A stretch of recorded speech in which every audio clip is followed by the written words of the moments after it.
ಬಜ್ಜಿ ಥರ ಆಗಿಬಿಡುತ್ತೆ. ಇವಾಗ ಇದಕ್ಕೆ ತುರಿದಿರುವಂತಹ ಮೆಣಸಿನ್ಕಾಯಿ ಮತ್ತು ಶುಂಠಿ ಪಕೋಡದಲ್ಲಿ ರಿಚ್ನೆಸ್ ಕೊಡುತ್ತೆ. ಮತ್ತು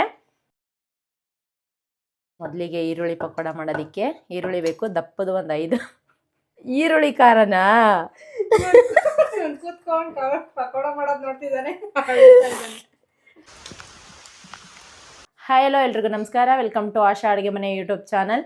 ಇವತ್ತು ತುಂಬ ಮಳೆ ಬರ್ತಾ ಇದೆ. ಮಳೆ ಬರ್ತಾ ಇರೋದ್ರಿಂದ ಚಳಿ ಆಗ್ತಾ ಇದೆ ಅಲ್ವಾ, ಅದಕ್ಕೆ ಏನಾದರೂ ತಿನ್ನಬೇಕು ಅನ್ನಿಸ್ತಾ ಇತ್ತು.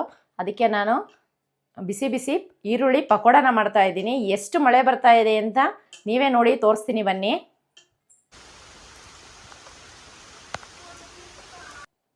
ನೋಡಿದ್ರಲ್ಲ, ಮಳೆ ಬರ್ತಾ ಇರೋದ್ರಿಂದ ನಮಗೆ ಮನೇಲಿ ಎಲ್ಲರೂ ಇದ್ದಾರೆ, ಮಕ್ಕಳು ನಾವು ಎಲ್ಲರೂ ಇರೋದ್ರಿಂದ ಏನಾದರೂ ತಿನ್ನಬೇಕು ಅಂತ ಇದ್ರು.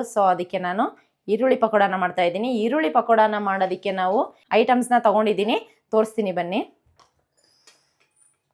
ಮೊದಲಿಗೆ ಈರುಳ್ಳಿ ಪಕೋಡ ಮಾಡೋದಕ್ಕೆ ಈರುಳ್ಳಿ ಬೇಕು. ದಪ್ಪದು ಒಂದು 5 ಈರುಳ್ಳಿ ಪಕೋಡ ಮಾಡೋಕ್ಕೆ ಈರುಳ್ಳಿ ಅದೇ ನಿಮಗೆ ನಗು ಬಂದ್ಬಿಡ್ತಾ ಅದಕ್ಕೆ ಸಾರಿ. ಈರುಳ್ಳಿ ಒಂದು 5 ಗೆಡ್ಡೆ ಈರುಳ್ಳಿನ ಸಣ್ಣದಾಗಿ ಇದು ಉದ್ದುದ್ದಾಗ ಹಚ್ಕೊಂಡು ಇಟ್ಕೊಂಡಿದ್ದೀನಿ. ಮತ್ತು ಇದು ಕಡಲೆ ಹಿಟ್ಟು, 1-2 ಸ್ಪೂನು ಅಕ್ಕಿ ಹಿಟ್ಟು, ಇದು 1-2 ಸ್ಪೂನು ಚಿರೋಟಿ ರವೆ, ಮತ್ತು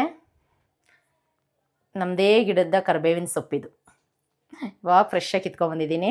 1 ಸ್ಪೂನು ಜೀರಿಗೆ, 1/4 ಸ್ಪೂನು ಓಂಕಾಳು, ಮತ್ತು ಇದು ಶುಂಠಿ ಮತ್ತು ಹಸಿಮೆಣ್ಸಿನ್ಕಾಯಿನ ಜಜ್ಜಿ ಇದು ಶುಂಠಿನ ತುರಿದು ಇಟ್ಕೊಂಡಿದ್ದೀನಿ. ಹಸಿಮೆಣ್ಸಿನ್ಕಾಯಿ ಬಾಯಿಗೆ ಕಟ್ ಮಾಡಾಕಿದ್ರೆ ಅದು ಬಾಯಿಗೆ ಸಿಗುತ್ತಲ್ಲ ಅಂತ ಅದನ್ನು ಕೂಡ ಎಲ್ಲ ಜಜ್ಜಿಟ್ಟಿದ್ದೀನಿ. ಮತ್ತು ಇದು ಬೆಳ್ಳುಳ್ಳಿ ಮತ್ತು ಗೋಡಂಬಿ ಯಾಕಪ್ಪ ಅಂತ ಅಂದರೆ ಪಕೋಡದಲ್ಲಿ ರಿಚ್ನೆಸ್ ಕೊಡುತ್ತೆ, ಮತ್ತು ಅದು ಕರೆದಾಗ ಮಧ್ಯ ಚೆನ್ನಾಗಿ ಸಿಗುತ್ತಲ್ಲ, ಹಾಗಾಗಿ ಬೇಕು ಅಂದರೆ ಹಾಕ್ಕೊಳ್ಳಿ, ಇಲ್ಲ ಅಂತ ಅಂದರೆ ಆಪ್ಷನಲ್, ಅದು ಮನೇಲಿತ್ತು ನಾನು, ಅದಕ್ಕೆ ಹಾಕಿದ್ದೀನಿ ಗೋಡಂಬಿ. ಮತ್ತು ರುಚಿಗೆ ತಕ್ಕಷ್ಟು ಉಪ್ಪು, ಮತ್ತು ಕರಿಯೋದಕ್ಕೆ ಎಣ್ಣೆ, ಮತ್ತು ನಾನು ಇಲ್ಲಿ ಚಿಲ್ಲಿ ಪೌಡ್ರನ್ನ ಯೂಸ್ ಮಾಡ್ಬೋದು, ಬಟ್ ನಾನಿಲ್ಲಿ ಹಸಿಮೆಣ್ಸಿನ್ಕಾಯಿನ ಯೂಸ್ ಮಾಡ್ತಾಯಿದ್ದೀನಿ. ಹಸಿಮೆಣ್ಸಿನ್ಕಾಯಿ ಯೂಸ್ ಮಾಡ್ತಾ ಇರೋದ್ರಿಂದ ನಾನಿಲ್ಲಿ ಚಿಲ್ಲಿ ಪೌಡ್ರನ್ನ ಯೂಸ್ ಮಾಡ್ತಾಯಿಲ್ಲ. ಇದನ್ನು ಇವಾಗ ಯಾವ ರೀತಿ ಮಾಡೋದು ಅಂತ ತೋರಿಸ್ತೀನಿ. ಈರುಳ್ಳಿನ ಹಾಕ್ತಾಯಿದ್ದೀನಿ. ಈರುಳ್ಳಿನೆಲ್ಲ ನೀಟಾಗಿ ಸಣ್ಣದಾಗಿ ಬಿಡಿಸೋಣ. ಇದನ್ನು ಈರುಳ್ಳಿ ನೀಟಾಗಿ ಬಿಡಿಯಾದಾಗ ಅದು ಪಕೋಡ ಎಣ್ಣೆಲಿ ಬಿಡುವಾಗ ನೀಟಾಗಿ ಪದ್ರವಾಗಿ ಬಿಡುತ್ತೆ, ಬಿಡಿಯಾಗಿ. ಇಲ್ಲ ಅಂತ ಅಂದರೆ ಅದು ಉಂಡೆ ಥರ ಆಗುತ್ತೆ, ಬಜ್ಜಿ ಥರ ಆಗಿಬಿಡುತ್ತೆ. ಅದಕ್ಕೆ ನೀಟಾಗಿ ಇದನ್ನು ಎಲ್ಲ ಕಲಿಸ್ಕೊಂಡು ಬಿಡಿಸ್ಬೇಕು. ಬಿಡಿಸಿದಾಗಿದೆ. ಇವಾಗ ಇದಕ್ಕೆ ತುರಿದಿರುವಂತಹ ಮೆಣಸಿನ್ಕಾಯಿ ಮತ್ತು ಶುಂಠಿ, ಇದು ಜಜ್ಜಿರುವಂಥ ಬೆಳ್ಳುಳ್ಳಿ ಬೇಕಾದರೆ ಹಾಕೋಬೋದು, ಇಲ್ಲಾಂದರೆ ಬೇಡ. ಮತ್ತು ಇದು ಓಂಕಾಳು 1/4 ಟೀ ಸ್ಪೂನು, 1 ಟೀ ಸ್ಪೂನು ಜೀರಿಗೆ, ಮತ್ತು ಇದು ಕರಿಬೇವಿನ ಸೊಪ್ಪು. ಇದನ್ನು ಲಾಸ್ಟಲ್ಲಿ ಹಾಕೋಣ ನೀಟಾಗಿ. ಇದು 1-2 ಟೀ ಸ್ಪೂನು ಬಿಸಿ ಎಣ್ಣೆ ಹಾಕ್ಕೊಂಡು ನೀಟಾಗಿ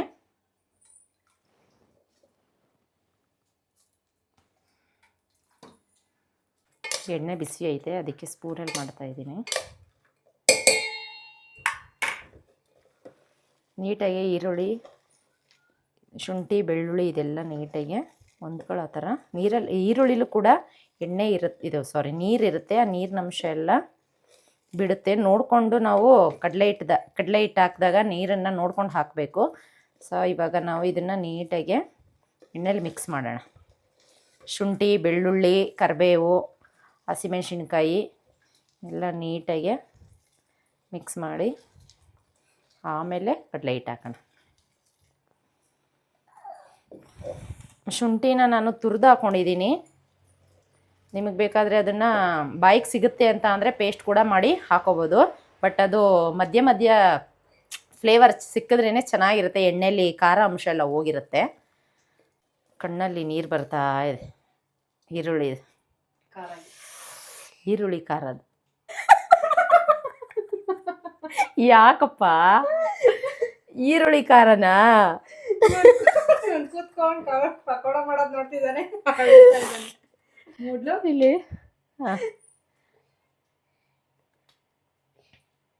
ನೋಡಿಕೊಂಡು ಹಾಕೋಬೇಕು. ಪಕೋಡದಲ್ಲಿ ಈರುಳ್ಳಿ ಜಾಸ್ತಿ ಇರಬೇಕು, ಹಿಟ್ಟು ಕಡಿಮೆ ಇರಬೇಕು. ಹಿಟ್ಟು ಜಾಸ್ತಿ ಹಾಕೊಂಡಾಗ ನಾವು ಅದು ಹಿಟ್ಟಿಟ್ಟಾಗ್ಬಿಡುತ್ತೆ. ಸೊ ನೋಡಿಕೊಂಡು ಕಲಿಸ್ಕೋಬೇಕು. ಈರುಳ್ಳಿಗೆ ಎಷ್ಟು ತೊಗೊಳುತ್ತೆ ಹಿಟ್ಟು ಅನ್ನೋದನ್ನು. ಇವಾಗ ಚಿರೋಟಿ ರವೆ ಹಾಕ್ತಾಯಿದ್ದೀನಿ. ಚಿರೋಟಿ ರವೆ ಯಾಕೆ ಅಂತ ಅಂದರೆ ಅದು ಗರ್ಗರಿಯಾಗಿ ಬರಲಿ ಅಂತ 1-2 ಸ್ಪೂನ್ ಹಾಕಿದ್ದೀನಿ. ಇದು ಅಕ್ಕಿ ಹಿಟ್ಟು ಅಷ್ಟೇ ನೀಟಾಗೆಲ್ಲ ಹಿಟ್ಟೆಲ್ಲ ಹೊಂದ್ಕೊಳ್ಳಿ ಅಂತ 1-2 ಟೀ ಸ್ಪೂನು ಅಕ್ಕಿ ಹಿಟ್ಟು ಹಾಕಿದ್ದೀನಿ. ಮತ್ತು ನಮಗೆ ರುಚಿಗೆ ತಕ್ಕಷ್ಟು ಉಪ್ಪನ್ನು ಹಾಕ್ತಾಯಿದ್ದೀನಿ. ಇವಾಗ ಇದಿಷ್ಟನ್ನು ನೀಟಾಗೆ ಕಲಸೋಣ. ನೀರು ಹಾಕ್ತಾಯಿಲ್ಲ, ನೀರು ಆಮೇಲೆ ಹಾಕ್ಕೊಳ್ಳೋಣ. ಫಸ್ಟು ಈರುಳ್ಳಿಲಿರೋಂತಹ ನೀರು ಬಿಟ್ಟು ಈ ಹಿಟ್ಟು ಹಾಕಿರೋ ಹಿಟ್ಟಿನ ಜೊತೆ ಮಿಕ್ಸ್ ಆಗಲಿ. ನೋಡಿ, ಈರುಳ್ಳಿಲಿರೋ ನೀರೆಲ್ಲ ಬಿಟ್ಟು ಹಿಟ್ಟಿಗೆ ಸ್ವಲ್ಪ ಹೊಂದ್ಕೊಂಡಿದೆ. ಇವಾಗ ನಾನು ಇನ್ನೊಂದು ಸ್ವಲ್ಪ ಹಿಟ್ಟು ಹಾಕಿ ನೀರನ್ನ ಚುಮ್ಕಿಸ್ಕೊಂಡು ಕಲಿಸ್ಬೇಕು. ಒಂದೇ ಸಲ ನಾವು ಬೋಂಡಾಗೆಲ್ಲ ನೀರು ಹಾಕ್ಬಿಟ್ಟು ಕಲಿಸ್ತೀವಲ್ಲ, ಹಂಗೆಲ್ಲ ಕಲಿಸ್ಬಾರ್ದು. ಒಂದೇ ಸ್ವಲ್ಪ ಚುಮ್ಕಿಸ್ಕೊಂಡು ಈರುಳ್ಳಿ ಮತ್ತು ಹಿಟ್ಟನ್ನು ಕಲಿಸ್ಬೇಕು. ಇಲ್ಲ ಅಂತ ಅಂದರೆ ಅದು ಬಜ್ಜಿ ಬೋಂಡ ಥರ ಹಿಂಗೆ ಬಿಡಬೇಕಾದ್ರೆ ಬಿಡಿಯಾಗಿ ಬರಲ್ಲ. ಸೊ ನೋಡಿಕೊಂಡು ಕಲಿಸ್ಬೇಕು. ಇಷ್ಟಿದ್ರೆ ಸಾಕು. ಇವಾಗ ನಾನು ಲಾಸ್ಟಲ್ಲಿ ಗೋಡಂಬಿನ ಹಾಕ್ತಾಯಿದ್ದೀನಿ. ಗೋಡಂಬಿ ಬೇಕಂದ್ರೆ ಹಾಕ್ಕೊಳ್ಳಿ, ನಮ್ಮ ಮಕ್ಕಳು ತಿನ್ನಲ್ಲ ಅಲ್ಲ. ಸೊ ಅದಕ್ಕೋಸ್ಕರ ನಾವು ಏನೇನೋ ಸಾಹಸಗಳು ಮಾಡೋಂಥ ಅಡುಗೆಗಳಿಗೆ ಏನೇನೋ ಹಾಕ್ಬಿಟ್ಟು ಅವ್ರಿಗೆ ಪಾಪ ಎಲ್ಲ ತಿನ್ನಿಸೋದು ಆಗಿದೆ. ಇದನ್ನು ಜಾಸ್ತಿ ಹೊತ್ತು ಇಡೋದು ಬೇಡ. ಇಟ್ಟರೆ ಅದು ಈರುಳ್ಳಿಲಿ ಇರೋಂಥ ನೀರೆಲ್ಲ ಬಿಟ್ಕೊಂಡು ಫುಲ್ಲು ತೆಳು ಆಗುತ್ತೆ. ಸೊ ಎಣ್ಣೆ ನಾನು ಆಲ್ರೆಡಿ ಕಾಯಕ್ಕೆ ಇಟ್ಟಿದ್ದೀನಿ ಇಲ್ಲಿ.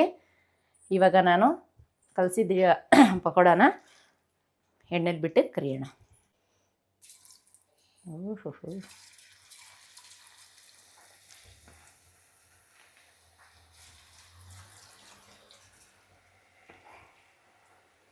ಸ್ವಲ್ಪನೇ ಹಾಕೋಣ, ಏಕೆಂದರೆ ಅದು ಬೇಯಬೇಕಲ್ಲ.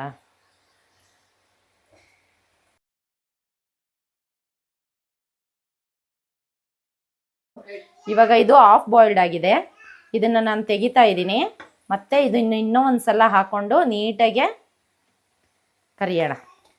ಇದನ್ನು ಹಾಫ್ ಬಾಯ್ಲ್ಡ್ ಆಗಿರೋದನ್ನು ಎತ್ತಿ ಒಂದೇ ಸಲ ನೀಟಾಗಿ ಬೇಯಲ್ಲ ಈರುಳ್ಳಿ ಅದೆಲ್ಲ. ಸೊ ಅದಕ್ಕೆ ನಾನು ಒಂದು ಸಲ ನಮ್ಮ ಮಾವ ಕಬಾಬ್ ಮಾಡುವಾಗ ನಾವು 2 ಸಲ ಕರಿಯೋದು. ನಾವು ಯಾಕೆ ಹಿಂಗೆ ಕರಿತೈತೆ ಎಲ್ಲ ಸಿಕ್ಕುತ್ತಲ್ಲ ಅಂದ್ಕೊಂಡಿದ್ವಿ. ಬಟ್ ಎಣ್ಣೆಲಿ ಕರಿಯೋಂಥ ಐಟಮ್ಸ್ನ ಅದನ್ನು ನಾವು ಡಬಲ್ ರೋಸ್ಟ್ ಮಾಡಿದಾಗಲೇ ಅಂತ ಚೆನ್ನಾಗಿರೋದು.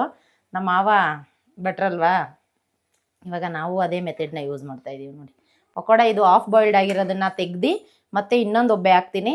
ಅದಾದಮೇಲೆ ನೆಕ್ಸ್ಟು ಇದನ್ನು ಇನ್ನೂ ಒಂದು ಸಲ ಎಣ್ಣೆಗೆ ಹಾಕಿ ನೀಟಾಗೆ ರೋಸ್ಟ್ ಆಗೋವರೆಗೂ ಕರಿಯೋಣ. ನೋಡಿ, ಆನಿಯನ್ ಪೀಸು ಚೆನ್ನಾಗೈತೆ. ನಮ್ಮ ಮಕ್ಕಳೆಲ್ಲ ಆಲ್ರೆಡಿ ಕಾಯ್ಕೊಂಡು ಕೂತಿದ್ದಾರೆ ಪಾಪ.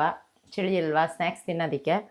ಸೊ ಅದಕ್ಕೆ ಬಿಸಿ ಬಿಸಿಯಾಗಿ ಪಕೋಡ, ನಮಗೆ ಕಾಫಿ, ಅವ್ರಿಗೆ ಹಾಲು ಕೊಡೋಣ. ಕ್ಯಾರೆ ಹಾಫ್ ಬಾಯ್ಲ್ಡ್ ಆಗಿದ್ದಂಥ ಪಕೋಡಗಳನ್ನೆಲ್ಲ ಎತ್ತಿ ಮತ್ತೆ ನಾನು ನೀಟಾಗಿ ರೋಸ್ಟ್ ಮಾಡೋಕ್ಕೆ ಸೆಕೆಂಡ್ ಟೈಮ್ ಹಾಕಿದ್ದೀನಿ. ನೀವೇ ನೋಡಿ ಎಷ್ಟು ಚೆನ್ನಾಗಿ ಬೇಯ್ತಾ ಇದೆ, ಕಲರ್ಫುಲ್ಲಾಗಿ ಕಾಣಿಸ್ತಾ ಇದೆ. ಇಲ್ಲಿ ಇನ್ನೂ ಒಂದು ಸ್ವಲ್ಪ ಇದೆ, ಇದನ್ನು ನೆಕ್ಸ್ಟು ಹಾಕಿ ಕರಿಯೋಣ. ಅಷ್ಟರಲ್ಲಿ ನಮ್ಮ ಮಕ್ಕಳು ಮಲಗಿದವರೆಲ್ಲ ಎದ್ದಿದ್ದಾರೆ ನೋಡಿ ಶುನಿ. ಇವಾಗೆಲ್ಲ ನೀಟಾಗಿ ಗರಿಯಾಗಿ ನೀಟಾಗಿ ರೋಸ್ಟ್ ಆಗಿದೆ. ಇದನ್ನು ತೆಗೆದು ಸರ್ವಿಂಗ್ ಪ್ಲೇಟ್ಗೆ ಹಾಕೋಣ.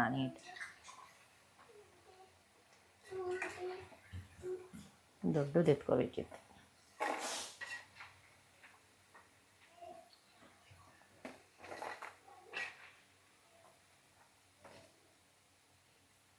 ಇಲ್ಲಿ ಹಾಫ್ ಬಾಯ್ಲ್ಡ್ ಆಗಿದ್ದನ್ನ ಮತ್ತೆ ನಾನು ಡೀಪ್ ಫ್ರೈ ಆಗೋದಕ್ಕೆ ಹಾಕ್ತಾಯಿದ್ದೀನಿ. ಅಶ್ವಿನಿ ದೊಡ್ಡದು ಪಕೋಡ ಬೇಕು ಅಂದಿದ್ದಕ್ಕೆ ನಾನು ದೊಡ್ಡದು ಹಾಕಿದ್ದೀನಿ. ಮಕ್ಕಳಿಗೆಲ್ಲ ಪುಡಿ ಪಕೋಡ ಮಾಡಿ, ಅದು ನಿನಗೆ ದೊಡ್ಡ ಪಕೋಡ ಅಶ್ವಿನಿ. ಬೆಳ್ಳುಳ್ಳಿ ಮತ್ತು ಕರಿಬೇವಿನ ಸೊಪ್ಪು ತಿನ್ನಬೇಕಾದ್ರೆ ಫ್ಲೇವರ್ ಚೆನ್ನಾಗಿರುತ್ತಲ್ಲ. ಸೊ ಅದಕ್ಕೆ ನಾನು ಜಾಸ್ತಿ ಹಾಕಿರೋದು. ಮತ್ತು ಕರಿಬೇವಿನ ಸೊಪ್ಪು ತಗೊಬಂದು ಇಟ್ಟಿದ್ದೀನಿ. ಮತ್ತು ಅದನ್ನು ಎಣ್ಣೆಯಲ್ಲಿ ಫ್ರೈ ಮಾಡಿ ಚೆಳ್ಳು ತುಂಬ ಚೆನ್ನಾಗಿರುತ್ತೆ. ಶೀತ ಆದರೆ ಇದು ಗಂಟ್ಲೆಲ್ಲ ನೋವು ಬರುತ್ತಲ್ಲ. ಸೊ ಅದಕ್ಕೆ ಜಾಸ್ತಿನೇ ಹಾಕಿದ್ದೀನಿ ನಾನು ಶುಂಠಿ ಮತ್ತು ಕರಿಬೇವಿನ ಸೊಪ್ಪು, ಬೆಳ್ಳುಳ್ಳಿ ಇದನ್ನೆಲ್ಲ. ಏನಪ್ಪ? ಹೌದಾ, ಪಿಜ್ಜಾ ನೋಡಿ. ನನ್ನ ಮಗ ಅಮ್ಮ ಪಿಜ್ಜಾ ಮಾಡು ಅಂತ ಕೇಳ್ತಾ ಇದ್ದಾನೆ. ಮಾಡೋಣಪ್ಪ. ಅದೊಂದನ್ನು ಕಲ್ತ್ಕೊಂಡು ಪಿಜ್ಜಾ ಅಂತ ಇಟ್ಕೊಂಡಿದ್ದಾನೆ. ಇವಾಗ ಎಲ್ಲ ಕರೆದಿದ್ದೆಲ್ಲ ಆಯಿತು ನೋಡಿ. ಮನೆ ಜನ ಎಲ್ಲ ತಿನ್ನೋ ಅಷ್ಟು ಸ್ನ್ಯಾಕ್ಸ್ ಚಳಿಗೆ ರೆಡಿಯಾಗಿದೆ. ಇವಾಗ ಇದಕ್ಕೆ ಫೈನಲ್ ಟಚ್ ಕೊಡೋಣ. ಹಸಿಮೆಣ್ಸಿನ್ಕಾಯಿನೂ ಕೂಡ ಉದ್ದುದ್ದಾಗಿ ಸೀಳ್ಬಿಟ್ಟು ಇಲ್ಲಾಂದರೆ ಉಂಡೆ ಹಂಗೇನೆ ಆ ಎಣ್ಣೆಲಿ ಫ್ರೈ ಮಾಡಿಬಿಟ್ಟು ಇದ್ರ ಮೇಲೆ ಇಡ್ಬೋದು. ಬಟ್ ಮಕ್ಕಳು ತಿನ್ನೋದಲ್ವಾ, ದೊಡ್ಡವ್ರು ತಿನ್ನೋದಾಗಿದ್ದರೆ ಮಾಡ್ಬೋದಿತ್ತು. ಸೊ ಮಕ್ಕಳು ತಿನ್ನೋದು ಖಾರ ಎಲ್ಲ ಇಳಿಯುತ್ತೆ ಅಂತ ಅಂದ್ಬಿಟ್ಟು ನಾನು ಬರೀ ಕರಿಬೇವಿನ ಸೊಪ್ಪು ಮಾತ್ರ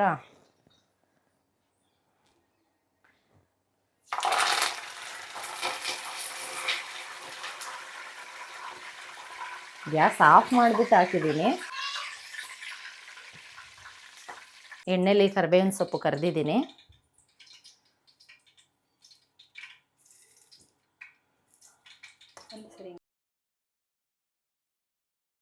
ಪಕೋಡ ರೆಡಿಯಾಗಿದೆ. ಮಕ್ಕಳಿಗೆ ಹಾಲು ಕಾಯಿಸಿ ಆರಕ್ಕಿಟ್ಟಿದ್ದೀನಿ. ನಮಗೆ ಇಲ್ಲಿ ಕಾಫಿ ಮಾಡಿದ್ದೀನಿ.